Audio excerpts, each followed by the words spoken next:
Hello YouTubers, this is Cessna Ace back again with another 10 video ads video, this time concentrating on LaserDiscs. I have quite a backlog of video ads to show, so I need to go ahead and get this video done. All of these discs came from ABC Lasers, which is one of the shops that sells through the LaserDisc database, except one which came from Yesterday and Today, which is the seller I buy LaserDiscs from at one of the local flea markets. He's got one of the few climate controlled shops there, and he's lately been selling his LaserDiscs for $1 a piece. Anyway, unless I say otherwise, they came from ABC Lasers. The American President. Now, included in this batch of 10 is a title that is in a rare packaging variation, but more on that when I get to it.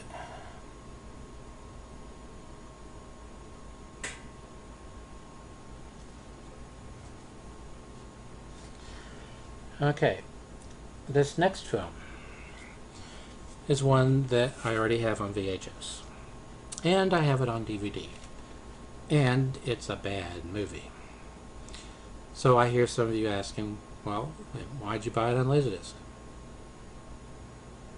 I gotta be me. I gotta be me. Cannonball Run 2. Now, one of the first things I do when I get a new batch of LaserDiscs in is that I go to the LaserDisc database and I search for that particular release, and then I check all the information that's in the database for that release against my copy. Now, the database had this as being manufactured by Pioneer's US plant, and they had the mint marks prove it. Turns out mine was manufactured by Pioneer's Japanese plant.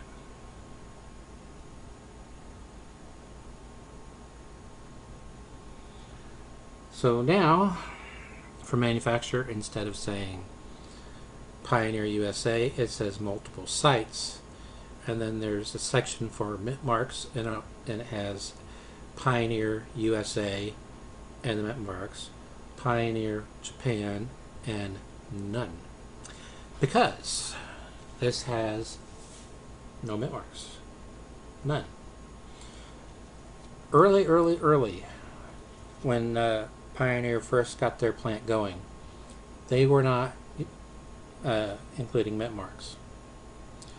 However, they soon switched to hand-scratched in mint marks, and those are hard to read. And then they switched from that to machine stamped. The only other company that didn't use mint marks at a time in their manufacturing history was PDO UK in England, and they never used mint marks. But this was pre-PDO UK, so they couldn't have made it. Oh. The cast includes Burt Reynolds, Dom DeLuise, Dean Martin, Sammy Davis Jr., Jamie Farr. All of them were in the original Cannonball Run. Mary Lou Henner, Telly Savalas, Shirley MacLaine, Susan Anton, Catherine Bach, Jackie Chan, who was in the first one, Richard Keel, and Frank Sinatra. This was directed by Hal Needham, who directed the first one, and he also directed Smokey and the Bandit, and I believe Smokey and the Bandit 2. Oh, something just popped into my head. There was a third Cannonball Run film, which for the longest time I didn't know, because it's not known as Cannonball Run 3 at most places. It's known as Speed Zone, I believe. That or Speed Trap, but I'm thinking Speed Zone. And it's known in the UK as the Cannonball Rally. I'm talking about Cannonball Run 3. This is Cannonball Run 2. All three Cannonball films open the same way. Cops are chasing a Lamborghini, and over that chase footage are the credits for all of the actors that are in it. Surprising number of major stars in both major and minor parts in these films. And the third one has John Candy in it and Joe Flaherty of SCTV, for example. But not Burt Reynolds or Dom DeLuise. The only cast member to have appeared in all three Cannonball Run films was Jamie Farr. This is the one I got at yesterday and today at the flea market for $1. I already had 2 copies of it. I went ahead and bought it again for 2 reasons. It was only $1, and this is a notorious release, not for defects, but confusion factor. It was released with catalog reference number 52236. It was subsequently replaced with a repressing. It had been remastered, but they used the same jackets.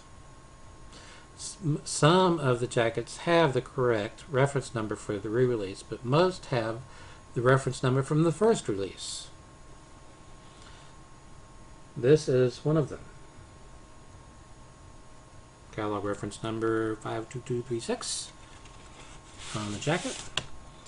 Catalog reference number 78806 on the labels. Now, you're probably thinking, well, somebody could have just got the wrong discs and the wrong jackets when they were buying used copies or whatever. There have been people at the LaserDiscs database who have bought sealed copies of the second release and found the wrong reference number on the spine.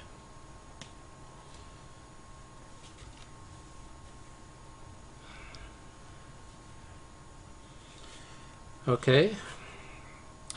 Speaking of John Candy, Delirious.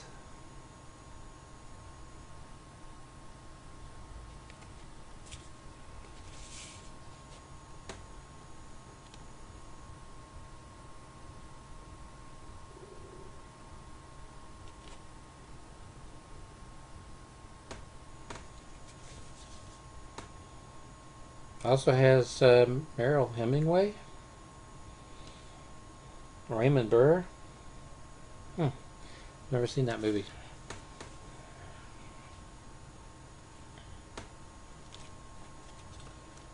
Green Card.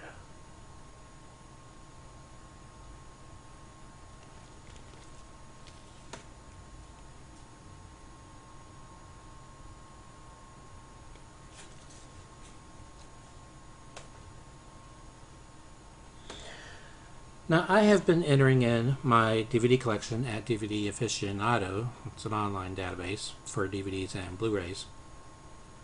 And I was surprised to learn that this film is known by a different title in the UK. In the UK, it has a name like Big Shot or The One Shot or something along those lines. But its proper title is Hoosiers. I guess they figured not everyone in the UK knows what a Hoosier is.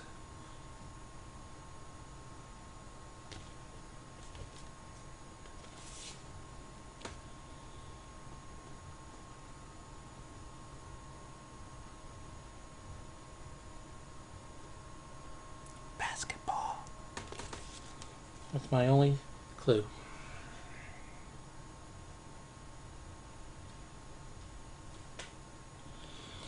Okay, here's one that when I went to enter it in at the LaserDiscs database into my collection, I found that it had been released with 2 different masters, different artwork, but the same reference number. Dealing once again with MCA. They created a catalog referencing system for Discovision, MCA Discovision. And then when they sold their plant to Pioneer, who shut it down and retooled it, they used the same catalog reference numbers when they switched to the name MCA Video Disc Incorporated. Then they would later switch to MCA Home Video. And they kept the same catalog reference numbers except they removed the dash. Then they went to MCA Universal Home Video and changed the numbering system altogether.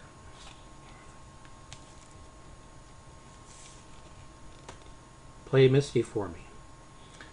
As I said, this release was actually 2 releases, 2 different masters, 2 different jackets, same reference number, 12-024, which is a DiscoVision number, and an MCA home video number, if you take out the dash. Yes, I know I'm repeating myself. Okay. Hopefully I can do this without totally messing it up. Rare packaging variation time. There were only a handful of these released in the US. And in most cases, it's hard to use a word like most when there were only a small handful that were released this way.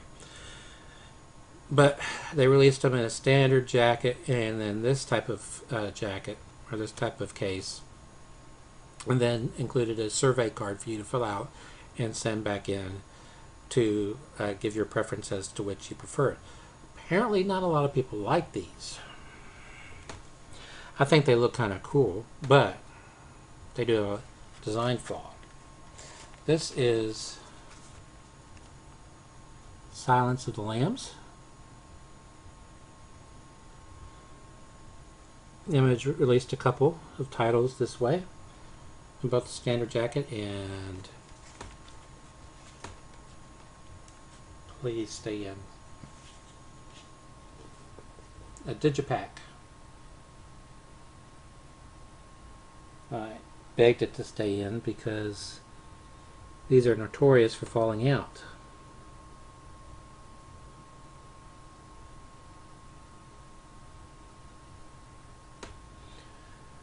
From what I understand, digipacks are what Muse High Vision High Def LaserDiscs were released in Japan.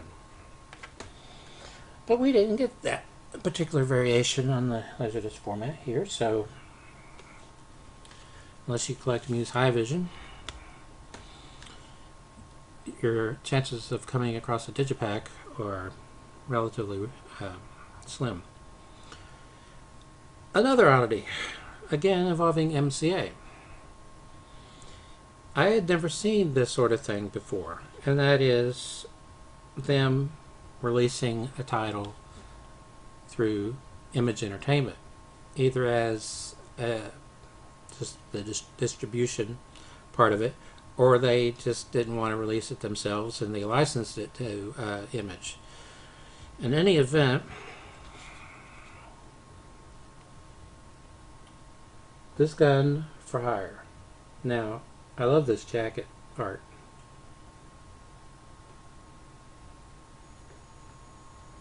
MCA typically self-distributed their LaserDiscs. I had never run across one before distributed by Image. Now, it might be more common than I realize for this sort of thing, but I had never run across it before, and I've been collecting LaserDiscs since 1982. I got my first player in '84, but I've been collecting LaserDiscs for a long time, and I've never seen this before. I've never seen a digipack before either. Now, for the vast majority of the time the Image released LaserDiscs, they used a cataloging system that started with 2 letters, ID, and then a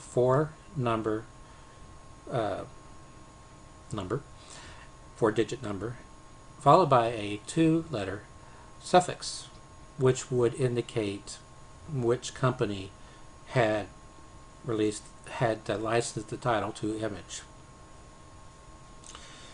But when they first started as a publisher of porn, they started off with just I dash and then 4-digit number, and then there's this variation, ID dash 5126, but no 2-letter suffix. More confusion due to MCA. Thank you very much. Parent company at the time to Universal Studios. Co-inventor of the LaserDisc format. And a pain in the you-know-what to keep straight when you're collecting their titles. And finally, for this video,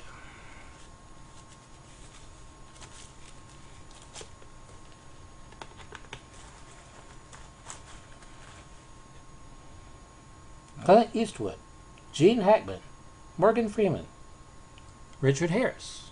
What film am I talking about? Unforgiven. Now I already have this on VHS and I have it on DVD. So it's another one of those I gotta be me moments. And no, I'm not gonna break out into song again.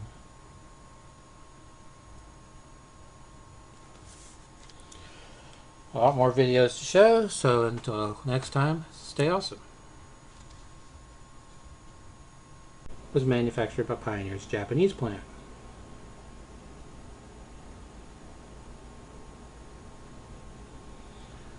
So now, for manufacturer, instead of saying Pioneer USA, it says multiple sites, and then there's a section for mint marks, and it has Pioneer USA and the mint marks, Pioneer Japan, and none. Because this has no mint marks. He's got one of the few climate controlled shops there.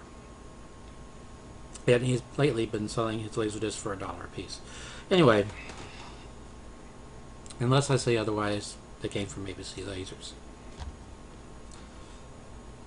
The American President. Now included in this batch of 10 is a title that is in a rare packaging variation. But more on that when I get to it. Cannonball Run 2. Now one of the first things I do when I get a new batch of LaserDiscs in is I go to the LaserDisc database and I search for that particular release, and then I check all the information that's in the database for that release against my copy. Now the database had this as being manufactured by Pioneer's US plant, and they had the mint marks to prove it. Turns out mine